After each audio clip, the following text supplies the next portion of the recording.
Praise the Lord. Hallelujah. പ്രിയ സഹോദരങ്ങളെ, ഈ ബുധനാഴ്ച ദിനം വിശുദ്ധ യോസേപ്പ് പിതാവിന്റെ പ്രത്യേകമായിട്ടുള്ള ഒരു ഇടപെടൽ നമ്മുടെ ജീവിതങ്ങളിലൊക്കെ ഉണ്ടാകട്ടെ എന്ന് പ്രാർത്ഥിക്കുകയും ആശംസിക്കുകയും ചെയ്യുകയാണ്.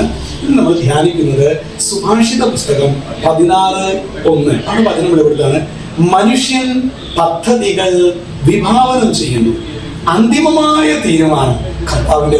അതായത് നമ്മൾ എന്തൊക്കെ ചെയ്തു എന്ന് പറഞ്ഞാൽ സഹോദരങ്ങളെ, അവസാനം കർത്താവ് അതിന് ഒരു ബ്ലെസ്സിങ്, കർത്താവിൻ്റെ ഒരു ആശീർവാദം, അന്തിമമായ തീരുമാനം കർത്താവിൻ്റെതത്രേ. അതുകൊണ്ട് തന്നെ മാനുഷിക യുക്തിയിലും ബുദ്ധിയിലും മാത്രം ആശ്രയിച്ച് നമ്മൾ മുന്നോട്ട് പോവുകയാണെങ്കിൽ തീർച്ചയായിട്ടും പിശാച് ഒരുക്കുന്ന കെണിക്കൊഴിയിൽ നമ്മൾ വീഴും എന്നുള്ള കാര്യത്തിൽ ഒരു സംശയമില്ല. അല്ലെങ്കിൽ അപ്പൊ ഈ വചനം മനുഷ്യൻ പദ്ധതികൾ വിഭാവനം ചെയ്യുന്നു, അന്തിമമായ തീരുമാനം നമ്മുടെ ഭാഗം നമ്മൾ നന്നായി ചെയ്യണം.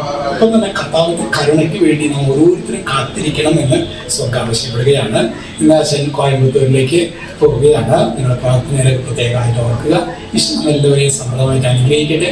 രക്ഷിതാവായ യേശുക്രിസ്തുവിന്റെ നാമത്തിൽ അനുഗ്രഹിക്കുന്നു, ഇപ്പോഴും എപ്പോഴും എന്നേക്കും. ആമേൻ.